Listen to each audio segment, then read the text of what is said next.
Cyber अपराधों की वजह से लगभग 10 करोड़ रुपए का नुकसान। ये नुकसान चोरी, लूट और डकैती की घटनाओं में होने वाले नुकसान से जो है ज्यादा। तो अब आप सोचिए 3 वर्षों में साइबर क्राइम के जरिए, साइबर फ्रॉड के जरिए 3 वर्षों में 10,000 करोड़ रुपए से ज्यादा लोगों से लूट लिए गए।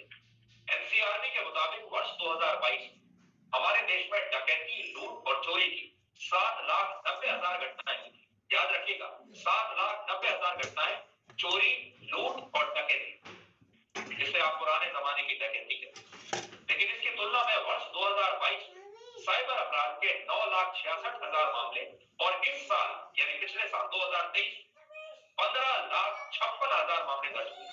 तो आप सोच सकते हैं डकैती, लूट, सेंधमारी और चोरी के कुल मिलाकर हमारे देश में लगभग 7,90,000 मामले हैं और साइबर फ्रॉड के 15.5 लाख मामले। जिससे आप ये समझ सकते हैं कि अब आपका मोबाइल फोन ही चोरी, डकैती और लूट का सबसे बड़ा हथियार बन चुका है। और इस बात को आप कुछ और आंकड़ों से आज समझिए। भारत में साइबर क्राइम के लिए जो हेल्पलाइन नंबर है उस पर हर दिन 45 से 50,000 कॉल साइबर अपराध की शिकायतें दर्ज कराने के लिए की जाती है। और पिछले महीने तो 12 लाख से ज्यादा लोगों ने इस हेल्पलाइन नंबर पर कॉल करके बताया था उनके साथ मोबाइल फोन पर साइबर ठगी हो चुकी है। वो मोबाइल नंबर है 1930, साइबर क्राइम का हेल्पलाइन नंबर है। वैसे भी आप नोट कर लीजिए, भगवान ना करे आपको जरूरत पड़े। लेकिन इस नंबर पर हर दिन 40 से 50,000 शिकायतें आ रही है कि लोगों ने मोबाइल फोन के जरिए ही लोगों के पैसे लूट लिए। आज भारत दुनिया के उन चुनिंदा देशों में शामिल हो गया है जहां सबसे ज्यादा साइबर अपराध हो रहे हैं और हमारे देश में हर 1 लाख लोगों पर साइबर अपराध के 129 मामले दर्ज हो रहे हैं। ये सिर्फ वो है जो दर्ज हो रहे हैं, इससे भी कहीं ज्यादा ऐसे मामले होंगे जो दर्ज नहीं हो रहे, जिन्हें पता ही नहीं है कि कहां जाना है। और इनमें भी हरियाणा, गुजरात, तेलंगाना और गोवा जैसे राज्य साइबर अपराध से सबसे ज्यादा प्रभावित है। इसके अलावा भारत में साइबर अपराध की 66,000 से ज्यादा एफआईआर दर्ज हुई और साइबर अपराध को रोकने के लिए लगभग 3 lakh SIM card, 2,810 websites, 595 mobile apps अब तक ब्लॉक किए जा चुके। इस सब के बाद, ये सब करने के बाद साइबर अपराधों की संख्या कम होने की बजाय लगातार बढ़ती जा रही है। सोचिए लगभग 3 लाख सिम कार्ड ब्लॉक किए गए। इससे भी बड़ी बात यह है कि 12वीं कक्षा में फेल होने वाले लड़के जो स्कूल कॉलेज में 12वीं कक्षा 10वीं कक्षा पास नहीं कर पाए, ऐसे कम पढ़े लिखे लड़के डॉक्टर, इंजीनियर, बड़े बड़े प्रोफेसर, बड़े बड़े सरकारी अफसरों को फोन पर ठगने में कामयाब हो रहे हैं। आज बड़े बड़े पढ़े लिखे लोग जो है वो साइबर ठगी का शिकार हो रहे हैं और ठगने वाले लोग ऐसे हैं जो कोई 8वीं पास है, कोई 5वीं पास है, कोई 10वीं पास है। भारत के जिन शहरों में सबसे ज्यादा साइबर अपराध हो रहे हैं उनमें हरियाणा का मेवात पहले स्थान पर है, दूसरे स्थान पर झारखंड का जामताड़ा और तीसरे स्थान पर बेंगलुरु शहर है। ये सबसे बड़े हॉटस्पॉट्स हैं जहां से अपराध किए जा रहे हैं। भारत में साइबर अपराध के जरिए सबसे ज्यादा धोखाधड़ी पार्ट टाइम जॉब्स और इन्वेस्टमेंट स्कैम्स के नाम पर होती है। इसके बाद इलीगल लैंडिंग एप्स यानी घर बैठे लोन देने पर लोगों के साथ ऑनलाइन धोखाधड़ी हो रही है। फिर कस्टमर केयर नंबर के जरिए साइबर अपराध होते हैं और इस श्रेणी में अब सेक्सटॉर्शन के केस भी शामिल हो गए। तो अब आप सावधान हो जाइए। इन्वेस्टमेंट स्कैम या पार्ट टाइम जॉब्स के नाम पर अगर आपके पास कोई भी संदेश आता है तो सावधान हो जाइए, सबसे ज्यादा ठगी उस पर हो रही है। इसके बाद जो लोन देने वाले ऐप्स हैं दूसरे नंबर पर हुआ है, उससे सावधान हो जाइए। फिर आपको कस्टमर केयर सेंटर के नाम पर, कस्टमर केयर नंबर के नाम पर आपको मैसेज आएंगे, सावधान रहिए। फिर आपका अकाउंट टेक ओवर कर लिया गया है या आपके नाम पर किसी और ने अकाउंट खोल लिया है तो उसके जरिए। और सेक्सटॉर्शन के भी सबसे ज्यादा मामले अब सामने आ रहे हैं। कोई भी लड़की आपको वीडियो कॉल करेगी, आपने जैसे ही फोन उठाया वो आपका स्क्रीनशॉट ले लेंगे और उसके बाद आपको ब्लैकमेल करेंगे। संक्षेप में कहें तो अगर भारत के लोग घर बैठे नौकरी और पैसा कमाने का लालच छोड़ दें तो आधे साइबर अपराध ऐसे ही कम हो जाएंगे। हालांकि साइबर अपराध की घटनाएं किस हद तक जा सकती हैं उसे आप अमेरिका की इस घटना से समझ सकते हैं। अमेरिका में पिछले महीने 17 साल के एक चाइनीज छात्र को साइबर अपराधियों ने फोन पर इतना डरा दिया कि उसे मजबूर कर दिया कि वो एक गुमनाम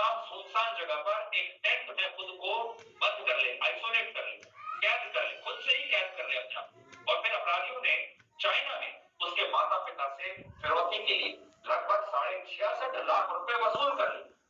ये नए तरह का साइबर क्राइम है जिसमें अपराधी बिना किसी व्यक्ति के पास गए, बिना उसके सामने फिजिकल कांटेक्ट किए, सिर्फ फोन का इस्तेमाल करके उसे इतना डरा देता है और उसका साइबर किडनैपिंग कर लेता है, साइबर अपहरण कर लेता है और फिर टेक्नोलॉजी के जरिए ऐसा दिखाते हैं जैसे वो व्यक्ति वाकई उनके कब्जे में है और उनके परिवार से फिरौती के रूप में पैसा वसूल लेते हैं। हम आगे भी आपको जागरूक करते रहेंगे, लेकिन आखिर में आपको यही कहेंगे, अगर आप आसान लोन का लालच छोड़ दें, अगर आप घर बैठे बिना मेहनत किए पार्ट टाइम जॉब्स का लालच छोड़ दें, अगर आप घर बैठे बिना काम किए रोज पैसे कमाने का लालच छोड़ दें और ये सोच लें कि मैं घर बैठे नहीं काम करके तब पैसा कमाऊंगा, मुझे लोन चाहिए लेकिन सही बैंक से लोन चाहिए, तो आपके आधे साइबर क्राइम और आपकी आधी ठगी तो उसी दिन बंद हो जाएगी। असल में ये सारे लोग आपके लालच का और आपके आलस्य का फायदा उठाते हैं।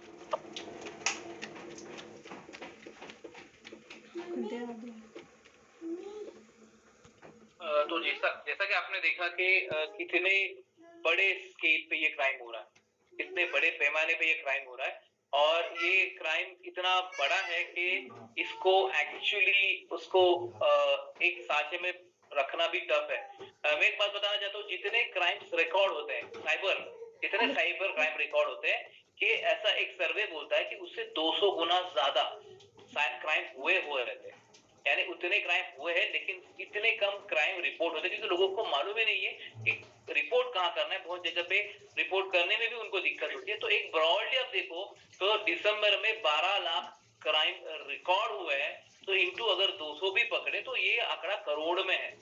तो इतने सारे फ्रॉड हो रहे हैं, इतने सारे लोग अफेक्टेड है। तो ये सारे अफेक्ट यानी दिसंबर में ही 2.5 करोड़ लोगों को इमीडिएटली एक ऐसी चीज बचा सकती थी जो उनके मोबाइल में रहती तो उनका फ्रॉड नहीं होता या उनका पैसा नहीं जाता। तो ये इतनी डिमांडिंग चीज है। लेकिन अगर एक बात और ये भी है कि ये अगर कोई फोन पे कॉल करता है या फिर कोई एप्लीकेशन पे इंफॉर्मेशन देता है और अगर हम किसी बैंक में पैसा डालते हैं तो ये इन्वेस्टिगेट क्यों नहीं होता, हमने ये भी जानना जरूरी है। क्योंकि हमें अगर सिम कार्ड लेना है तो हमें सारे डॉक्यूमेंट देने पड़ते हैं और वो डॉक्यूमेंट के ही हम सिम कार्ड लेते हैं। और अगर हम उस सिम कार्ड से कॉल करें तो कोई भी इन्वेस्टिगेटिंग एजेंसी ढूंढ सकती है कि किसके नाम पे सिम कार्ड है। सेम अगर हम किसी बैंक में अकाउंट खोलते हैं तो बहुत सारी साइन करती है, बहुत सारे डॉक्यूमेंट्स देते हैं, उसके बाद एक बैंक अकाउंट बनता है और उस बैंक अकाउंट पे अगर पैसा जाता है तो बैंक अकाउंट किसका है वो बैंक से पता चल सकता है। मैं यहाँ बताना चाहता हूँ कि जब साइबर क्रिमिनल्स ये जब हैकिंग के लिए या फिर साइबर फ्रॉड के लिए, धोखाधड़ी के लिए, ये जो उनका एमओ है, मोडस ऑपरेंडी ऐसा है कि वो किसी भी एक किसान मजदूर से या फिर किसी एक जॉबलेस आदमी से या फिर किसी ऑटो ड्राइवर से उसके ओरिजिनल डॉक्यूमेंट लेते हैं, उसको 2-5 हजार रुपए देते हैं और वो डॉक्यूमेंट का यूज करके वो बैंक अकाउंट खोलते हैं। ये अकाउंट वो इसी धोखाधड़ी का पैसा जमा करने के लिए यूज करते हैं। वही डॉक्यूमेंट देके वो सिम कार्ड परचेस करते हैं और उस सिम कार्ड से वो आपको कॉल करते हैं। बहुत बड़ा एक वीओआईपी एक्सचेंज भी है, ये जो सिटीज बताई है, मेवाड़ बन गया या फिर जामताड़ा बन गया, बेंगलुरु बन गया, जहाँ पे आपका इंटरनेट कॉलिंग होता है, जहाँ पे आने वाला नंबर 11 डिजिट रहता है और वो आपको कॉल आता है और उसमें आप बात करते हो। अब ये 11 डिजिट जो सिस्टम जनरेटेड नंबर है ये इन्वेस्टिगेट नहीं हो सकता क्योंकि वो सिस्टम जनरेटेड है, उसका आइडेंटिटी है ही नहीं, उसका अगर कोई सीरियल निकाले तो उसका डेटा ही नहीं मिलता क्योंकि ये वर्चुअल नंबर है। तो ऐसे नंबर पे कम्युनिकेट हो रहा है, आप आपका इंफॉर्मेशन दे रहे हो और ओटीपी से आपका पैसा अगर किसी ऐसे बैंक में जा रहा है जिस बैंक का ओरिजिनल डॉक्यूमेंट, बैंक ओपनिंग का ओरिजिनल डॉक्यूमेंट ये वैलिड ही नहीं है, तो आपका पैसा एक डेड एंड में चला गया जहां पे किसी को पहुंचना प्रैक्टिकली पॉसिबल नहीं। ये इस बैंक में जो पैसा जमा होता है, बहुत बार ऐसे देखा गया है कि जिस एटीएम में सीसीटीवी नहीं है उस एटीएम में जाके ये जो हैकर है उनकी जो टोली रहती है, उनका जो नेक्सस है, वो इमीडिएटली आधे एक घंटे में वो पैसा विड्रॉ कर लेते हैं। तो अगर किसी सीसीटीवी किसी एटीएम को भी लोकेट किया गया तो वहां से किसने पैसा विड्रॉ किया वो किसी को नहीं मिलता। एक्चुअली देखो, डॉक्यूमेंट भी फेक यूज किए तो डॉक्यूमेंट वाइज अगर इन्वेस्टिगेट करें तो हम उस आदमी के पास पहुंचेंगे जिसने 2-5 हजार में उसके ओरिजिनल डॉक्यूमेंट दिए और साइन करके अकाउंट खोला या सिम कार्ड ले लिया। लेकिन अगर हम उसको पकड़ ले तो ही इज लीगल बेनिफिशियरी, यानी डॉक्यूमेंट वाइज वो बेनिफिशियरी है, लेकिन पैसा उसके पास नहीं है। तो उसको पकड़ने के बाद ज्यादा से ज्यादा मैट्रेस कर सकते कि किसको अपने डॉक्यूमेंट दिए थे, और वो ढूंढना भी बहुत टफ हो जाता है क्योंकि hackers original phone number use नहीं करते।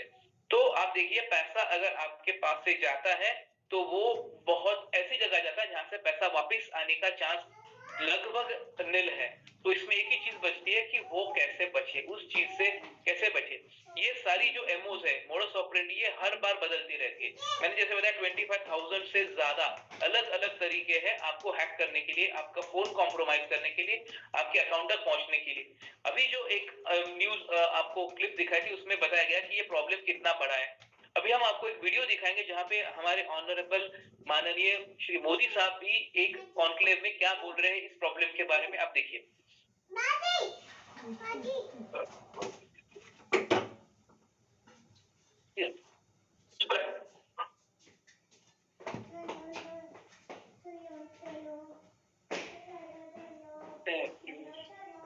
एक बार क्लिक कीजिए।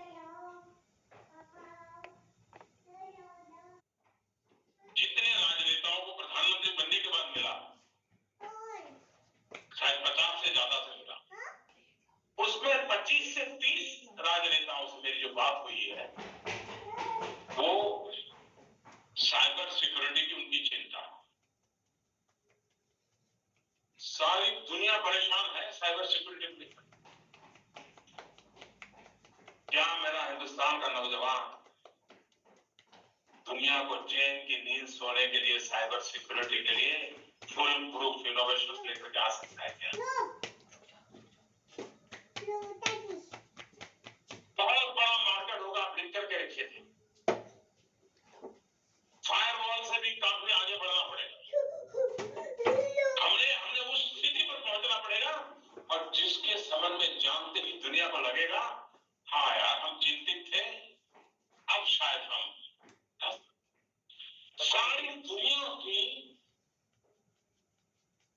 तो मैं आपको बताना चाहता हूँ कि मोदी साहब ने जो बताया था उस प्रोडक्ट को हम डेवलप कर चुके हैं। ये प्रोडक्ट पे हम रिसर्च 2005 से कर रहे हैं और तब से अब तक इसमें बहुत सारे अपडेशन आ गए क्योंकि तरीके बदल रहे थे, टेक्नोलॉजी अपडेट हो गई थी। अभी तो AI ML आ चुका है, आर्टिफिशियल इंटेलिजेंस, मशीन लर्निंग आ चुका है। 2008 में हमें सागर साहब मिले थे, तब से हम उनको जानते हैं। सागर साहब भी दुनिया के one of the best software engineer है, आपको अगर मालूम नहीं होगा तो मैं बताना चाहता हूँ। और हम ये चीज उससे बार बार डिस्कस करते थे, एक प्रोडक्ट बनाते थे, फिर हम खुद ही उसको क्रैक करते थे, अगर वो हैक हो सकता है क्या, क्या प्रोटेक्ट कर सकते हैं, कैसे प्रोटेक्ट कर सकते हैं, ये सारी चीजों पे काम करके हमने एक प्रोडक्ट बनाया जिसका नाम है साइबरमैन। साइबरमैन एक ऐसा सॉल्यूशन है जो आपके मोबाइल का गार्डियन है। जैसे आपके पेरेंट्स है, आपका भला चाहते हैं, आपका नुकसान नहीं होना चाहते तो होने देते, वैसे ये साइबरमैन आपके मोबाइल में रहेगा। सारी टेक्नोलॉजी वाइज अपडेशन उसके पास है, उसको मालूम है कि कौन सी लिंक सही है, कौन सी लिंक खराब है, कौन सी लिंक में वायरस है।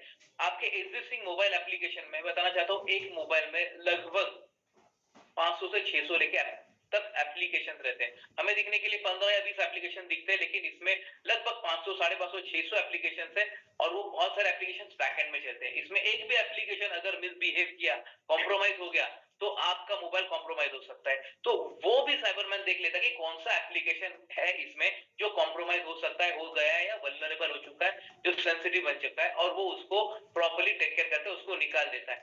ये प्रोडक्ट बनाने के लिए हमने बहुत रिसर्च की थी और ये प्रोडक्ट बनाया था। ये प्रोडक्ट बनाने के लिए जो टीम थी, मैं टीम के बारे में आपको थोड़ा बताना चाहता हूँ। Next please, next. This is me, ये मैं हूँ, मेरा नाम डॉक्टर मकरंद वाघ है। मैंने BE किया, फिर MBA किया, फिर मैं महाराष्ट्र पुलिस में एज एन ऑफिसर काम किया है मैंने, और वहां पे टेक्निकल चीज पे ही रिसर्च करना, एनालाइज करना, इन्वेस्टिगेट करना, ये हमारा रोल था। 6 साल तक स्पेशल पोस्ट में काम किया, ट्रेनिंग इजराइल, जर्मनी, US में ट्रेनिंग किया है। और उसके बाद जो कुछ इंफॉर्मेशन, जो कुछ तरीके, जो कुछ इन्वेस्टिगेशन पैटर्न्स, मोडस ऑपरेंडी, ये सारी चीजें आइडेंटिफाई की और उसके बाद उस पर रिसर्च का एक बड़ी टीम बनाई और हमने क्यूमुलेटिव ये सारा इंफॉर्मेशन गैदर करके एक प्रोडक्ट बनाया। ये प्रोडक्ट बनाते समय सागर सर कंटिन्यू हमारे साथ थे, जहाँ पे उनका गाइडेंस बहुत ही यूजफुल था। जैसे मैंने बताया, he is one of the best software engineer, तो उनका बहुत ही योगदान है, बड़ा योगदान है ये एप्लीकेशन बनाने में। नेक्स्ट। भारत की जितनी भी प्रीमियर इन्वेस्टिगेटिंग एजेंसीज है, हम उनको असिस्ट करते हैं technical data extraction, analysis and correlation के लिए साइबर प्लेटफॉर्म का, और वो डेटा हम प्रेजेंट करते हैं फॉर फर्दर। ये हमारा सौभाग्य है कि हम भारत की या स्टेट की गवर्नमेंट के लिए ये काम कर रहे हैं, और ये हमें चांस मिला है, ये हमने कुछ पुण्य किया था और वो हमारा काम कर रहे हैं। भारत में शायद ही कोई ऐसी एजेंसी होगी जिसके साथ हमने काम नहीं किया होगा, क्योंकि जितना भी साइबर प्लेटफॉर्म में क्राइम होता है, डेटा होता है, उसका डिक्रिप्शन करते हैं। बहुत सारे न्यूज़पेपर में हम पे आर्टिकल्स बने थे, कवर किया था, बहुत सारे न्यूज चैनल्स पे हम पे वीडियो बने थे। Next please. मैं एक वीडियो दिखाना चाहता हूँ। ये वीडियो कहाँ गया? पीछे गया, पीछे पीछे।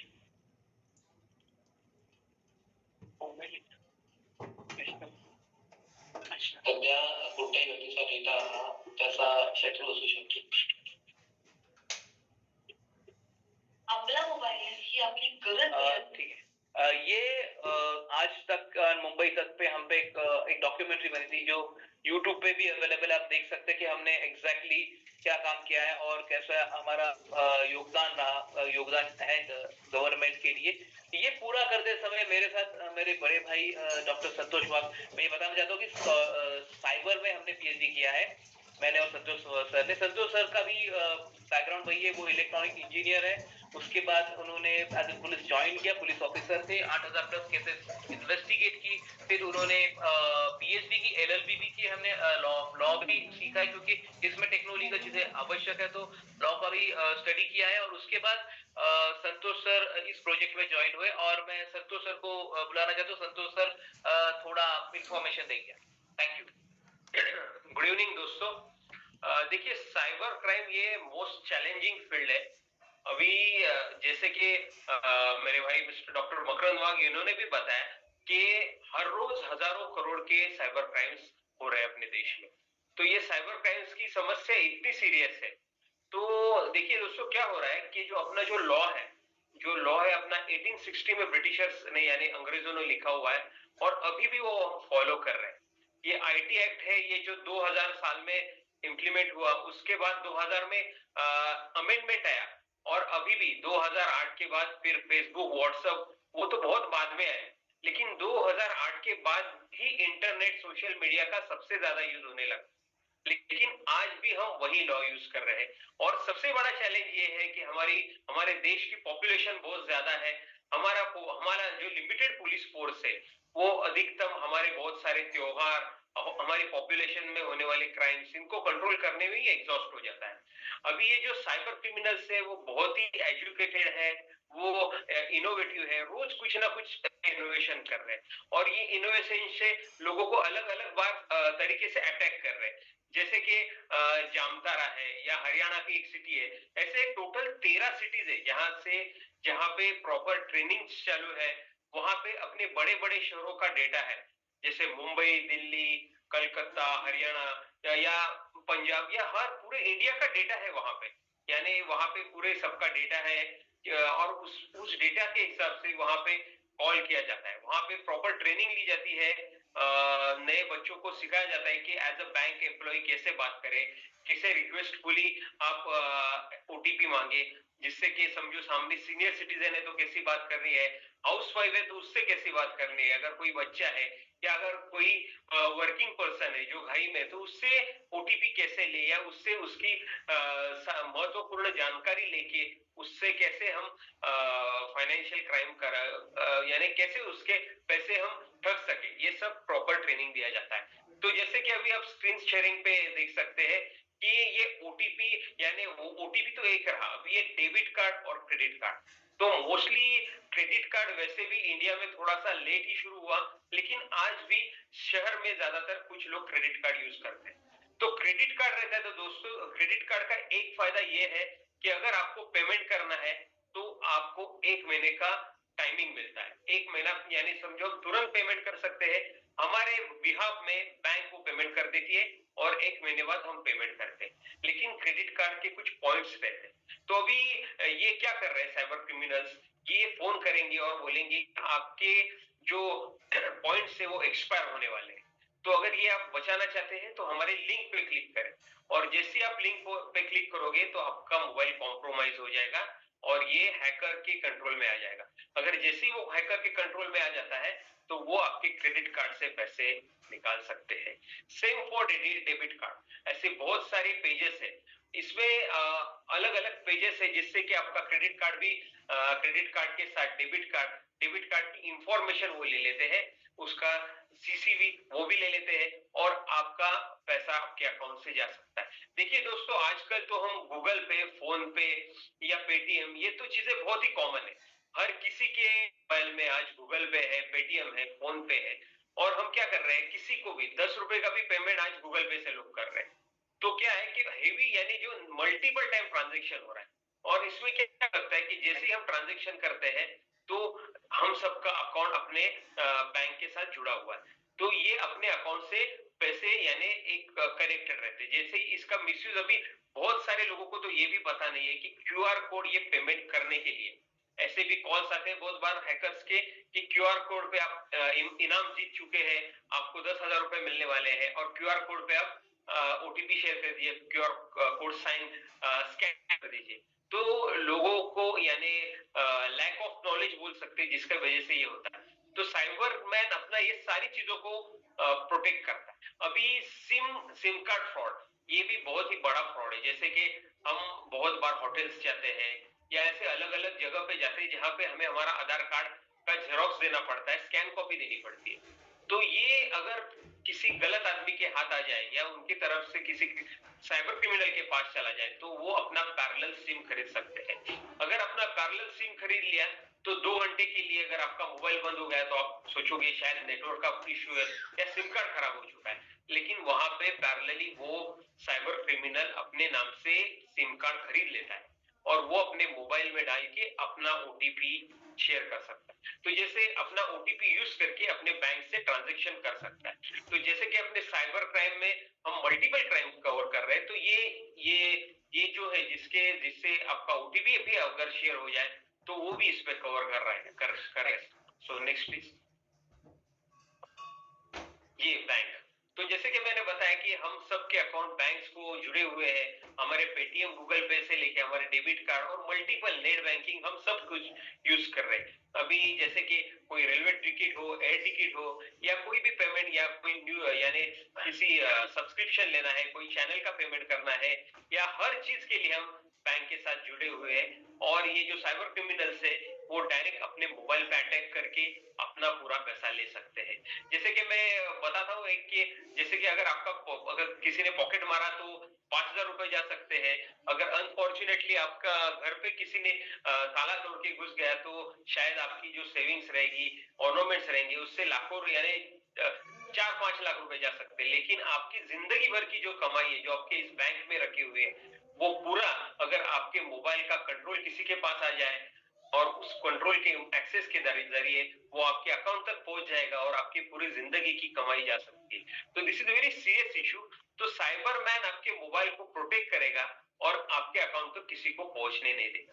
दोस्तों, ये ऑनलाइन शॉपिंग ये भी बहुत ही चैलेंजिंग है। जैसे कि लोग आजकल हमें ऑनलाइन शॉपिंग करना ही पड़ता है। ऑनलाइन शॉपिंग ये एक ऐसी जगह है जैसे कि हमें कुछ परचेस करना है, तो अभी बहुत बार ऑनलाइन शॉपिंग में क्या रहता है कि अगर हमें कोई चीज परचेस करना है जिसकी इंफॉर्मेशन रहती है और हम पेमेंट करते हैं, लेकिन बाद में वो चीज आती ही नहीं हमारे घर पे, तो हम इतना ध्यान नहीं देते या बहुत फॉलो करने पे भी कुछ होता नहीं। तो बहुत बार क्या होता है दोस्तों, हमारे मेल पे कोई ऑफर का मेल आता है या ऑनलाइन शॉपिंग पोर्टल पे भी बहुत सारे लिंक्स अवेलेबल रहते हैं कि आप ये परचेस कीजिए, और वो फेक रहते हैं, जो कि प्रॉपर कंपनी यानी जो जिससे हम परचेस करने वाले हैं उसके तक और हमारे बीच में नहीं रहते, बीच में किसी साइबर क्रिमिनल ने क्रिएट किया होता है। तो ये सारी चीजें हम साइबर मैन में कवर कर रहे हैं। ऐसे फेक लिंक्स को हम कनेक्ट नहीं होंगे, अगर हुए तो भी इसके साथ हमारा एक इंश्योरेंस का भी पैकेज है, वो हम आपको बाद में बताएंगे। नेक्स्ट, बिजली का बिल। देखिए दोस्तों, आजकल हमें ना बहुत बार यानी ये साइबर क्राइम तो ऐसा है कि शायद हम में से कोई भगवान की दया से या भगवान की कृपा से कोई विक्टिम नहीं हुआ होगा, लेकिन सब हर किसी पे अटैक हो चुके हैं। जैसे कि बहुत बार हमें मैसेज आता है कि आपकी लाइट की आपके घर की इलेक्ट्रिसिटी रात को कट हो जाएगी, आप बिल भर दीजिए। तो ऐसा बहुत बार हमारे पास केसेस आते हैं कि कोई सीनियर सिटीजन है, हाउस वाइफ है, तो वो उस पर्टिकुलर फोन पे कॉल करती है और फिर उनको कन्विंस किया जाता है कि आपने पेमेंट नहीं किया है, आपकी इलेक्ट्रिसिटी चली जाएगी। अभी ये जो साइबर क्रिमिनल्स है, इनके अगर उस लिंक पे क्लिक कर दे तो आपका मोबाइल मिरर हो जाता है और मिरर होने के बाद आपका पूरा एक्सेस आ जाता है और वो आपके मोबाइल से पूरा बैंक अकाउंट से पैसे निकाल सकते हैं। लोगों ने लाखों रुपए पिछले महीने या रेगुलरली लोग लूज कर रहे हैं और अनफॉर्चुनेटली ये सारी चीजें हमारा टीवी पे नहीं दिखाई जा रही है, हमारे न्यूज चैनल्स पे नहीं दिखाई जा रही है, क्योंकि अपना जो मीडिया है वो मोस्टली मसालेदार खबरें, ब्रेकिंग न्यूज में ही इतना बिजी है कि ये महत्वपूर्ण जानकारी या जो कुछ हो रहा है, जो रोज करोड़ों रुपए लोग जा रहे हैं, वो देख नहीं रहे। Next please. ओटीपी, जैसे कि मैंने पहले भी बताया था कि ओटीपी ये जो बहुत इंपॉर्टेंट चीज है जिससे हमारे अकाउंट से पैसे जाते हैं। वो बहुत बार अगर कोई बच्चा गेम खेल रहा है तो अचानक से उसे मैसेज आ जाता है और वो गेम के एप्लीकेशन से वो फॉरवर्ड हो जाता है। जैसे कि हमारे मोबाइल में ज्यादा से ज्यादा आपको 40-50 एप्लीकेशन दिखते होंगे, लेकिन बैकग्राउंड में यानी बैकअप में अराउंड 400 से 500 एप्लीकेशन रन हो रहे हैं और उसमें से कुछ एप्लीकेशन तो इतने वल्नरेबल है कि उसमें हमारे मैसेज फॉरवर्ड हो रहे हैं, हमारा लोकेशन जा रहा है, हमारा कैमरा एक्सेस मिल रहा है, तो जिसके जरिए बहुत सारे एप्लीकेशन से ऑटो भी ओटीपी फॉरवर्ड हो रहे हैं। तो ये बहुत ही खतरनाक है, जैसे कि ऐसे एप्लीकेशन से आपके ओटीपी जा सकते। तो साइबरमैन अपना पूरा मोबाइल को स्कैन करता है, इसमें जिसपे भी एप्लीकेशन है उनमें से जो भी एप्लीकेशन गलत है, असुरक्षित है, वो आपको दिखाता है और आपको वो डिलीट करने के लिए और अनइंस्टॉल करने के लिए फोर्स करता है। नेक्स्ट। ऑनलाइन फ्रॉड, जैसे कि मैंने बताया कि ऑनलाइन फ्रॉड भी बहुत सारे हैं। अभी ऑनलाइन फ्रॉड यानी आजकल हर चीज ऑनलाइन है। अगर कुछ भी परचेस करना है या कहीं भी पेमेंट करना है या कोई भी जानकारी चाहिए, कुछ भी डाउनलोड करना है, तो हर जगह ऑनलाइन फ्रॉड है। जिसमें होटल बुकिंग से अगर आपको कहीं पे जाना है तो बहुत बार अभी ऐसा भी हो रहा है कि अगर आपको शायद दूसरे सिटी में जाना है तो आप होटल बुक करते हैं, लेकिन होटल की वेबसाइट ही फेक रहती है। वहां पे पहुंचने के ऊपर आपको पता चलता है कि ये आपने पेमेंट किया वो होटल तक पहुंचा ही नहीं, आपने किसी फेक जगह पे पेमेंट कर दिया और आपका हजारों का नुकसान हो गया। तो ये सारी चीजों के लिए ऐसी लिंक्स को, असुरक्षित या गलत लिंक्स को साइबरमैन प्रोटेक्ट करता है। So next. यही जो मैंने बताया होटल बुकिंग्स में या एरोप्लेन के टिकट्स बुक करने में। देखिए दोस्तों, और एक फ्रॉड के बारे में मैं बताना चाहता हूँ। जैसे कि बीच में ये फ्रॉड बहुत अभी भी हो रहा है कि ऐसे बहुत सारे ऑनलाइन शॉपिंग प्लेटफॉर्म है, जैसे कि OLX है, जहाँ पे ये एक इनफील्ड की एड आई थी और जो जिसने ये एड दी थी वो सबको दावा कर रहा था कि मैं एक्स आर्मी का ऑफिसर हूँ, मैंने कम पैसे में, जैसे कि आर्मी में कैंटीन होते हैं, तो कैंटीन से मैंने ये बाइक खरीदी है और अभी मेरी ट्रांसफर हो रही है, तो मैं ये यूज नहीं कर सकता, तो आप खरीदना चाहते हैं तो मैं बहुत ही कम भाव में इसको बेचना चाहता हूँ। और लोगों को, जिन लोगों ने उसे कॉल किया तो उनको उन्होंने कन्विंस किया कि आप 10,000 रुपए, 5,000 रुपए एडवांस भरिए और मैं आपको ये बेच दूंगा। और इसी चक्कर में 300 से 350 लोगों ने ये वहां पे एडवांस भरा और बाद में उसने ये एड निकाल दी। तो वो एक साइबर क्रिमिनल फ्रॉडस्टर था जिसने एड डाली थी। तो ये सब चीजें कवर होती है। तो over to doctor Makarand Bag please. Thank you Santosh sir. और संतोष सर ने जो केस स्टडीज बताई, जो लास्ट था ऑनलाइन शॉपिंग में परचेस में बाइक का, तो उस बाइक के परचेस में अगर जहाँ पे फोन हैक नहीं हुआ है लेकिन उसमें आपका पैसा गया तो वो इंश्योरेंस में भी कवर होगा। इंश्योरेंस में कैसे कवर होगा वो हम आपको बताएंगे थोड़ी देर के बाद। मेरे साथ यहाँ पे मिस्टर जैक भी है, we call him as PP. तो Jack, you'd like to say something? Hello everyone. Hello Ibai Turim. How are you? we met the Cyberman team in Israel in 2005, and that's where our dream started to develop this product. And so let me tell you one thing, Cyberman is one of the foolproof innovations. It's a combination of Indo-Israeli technology, and Cyberman will not only protect your wealth, it will also protect your health and also your personal identity. So all the best to Cyberman for Safe India, and Bharat Mata ki Jai. Thank you, Jack. And इसमें mister Dinesh भरने भी involve है, who is scientific officer जो AI ML उस पर research किया है. Doctor Smita भरने भी है जिन्होंने, उनका बहुत बड़ा योगदान है, क्योंकि ये डेटा जब हम AI और ML के ये एप्लीकेशन को हमने जब इम्बेड करना था AI और ML के लिए, तो ये जो हस्बैंड वाइफ है ये रिसर्चर हैं और इस क्षेत्र में काम करते हैं. भरने मैडम के तो बहुत सारे रिसर्च पेपर भी पब्लिश है, बहुत सारे अवार्ड्स मिले उनको.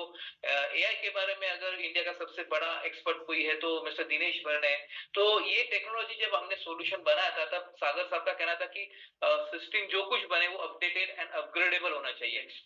तो उसके लिए हमने उसमें इनकॉर्पोरेट किया था. कबीर साहब एंड साहिल साहब, इनको सब हम जब कनेक्ट हुए थे, क्योंकि ये पूरा प्रोडक्ट बन गया, अभी हमें उस प्रोडक्ट को और भी नेक्स्ट लेवल पे लेना था. ये एप्लीकेशन आपके मोबाइल को 99.99% बचाएगा और आप प्रोटेक्टेड रहोगे, लेकिन 0.01% अगर कोई बचता, या फिर मोबाइल के अलावा अगर आप जैसे ऑनलाइन परचेज करते हो या फिर आप OTP फोन पे दे देते हो, तो इस कंडीशन में क्या, तो इस कंडीशन में भी अगर आपका पैसा जाता है तो हमें कुछ तो सुरक्षा चाहिए था. इसलिए हमने सोचा कि क्यों ना हम इस प्रोडक्ट के साथ हम इंश्योरेंस भी क्लब कर दे. अभी इंश्योरेंस क्लब करना ये साधारण बात नहीं, क्योंकि वो गवर्नमेंट के नॉर्म्स में लाना जरूरी था. इंश्योरेंस कंपनी बड़ी होनी चाहिए, बड़ी इंश्योरेंस कंपनी ने हमें सपोर्ट करना चाहिए, हमारे पीछे खड़ी होनी चाहिए. तब हमने कबीर साहब और साहिल साहब को अप्रोच किया था. कबीर साहब को 40 साल प्लस एक्सपीरियंस है, साहिल साहब का मास्टर्स हुआ इस क्षेत्र में और उनको बहुत तगड़ा नॉलेज इसके बारे में. और ये कैसे बन के आया, कैसे जुड़ के आया, मैं साहिल सर को रिक्वेस्ट करूंगा कि आप जरा इस पे जरा इंफॉर्मेशन दीजिए. गुड इवनिंग दोस्तों, थैंक यू सो मच. आप लोग इतना इंटरेस्ट लेके ये प्रोडक्ट को समझ रहे हैं. सबसे पहले जैसे सर ने कहा कि आज ये बहुत ही चिंताजनक विषय हो गया है, बिकॉज आज हमें भी नहीं पता कि हमारा फोन कॉम्प्रोमाइज है कि नहीं. बिकॉज कैसे होता है कि आज हमें लगता है कि हमारे अकाउंट से कोई पैसा नहीं गया, नहीं हम सेफ है, लेकिन ऐसा नहीं है. बैक हैंड में हमारे कितने मोबाइल में से कितने डेटा जा रहे हैं वो हमें भी नहीं पता. बहुत बार हम देखते हैं कि हमें आजकल इंस्टाग्राम और फेसबुक एक जरिया बन गया है जहां पर लोग अपने एडवर्टीजमेंट्स प्रमोट करते हैं, ब्रांड्स प्रमोट करते हैं. सो बहुत सारे ऐसे जगह पे हैकर्स लोग भी अपने थ्रू एडवर्टीजमेंट्स ऐसे प्लान करते हैं कि जहां हम क्लिक कर देते हैं और हमारा फोन कॉम्प्रोमाइज हो जाता है.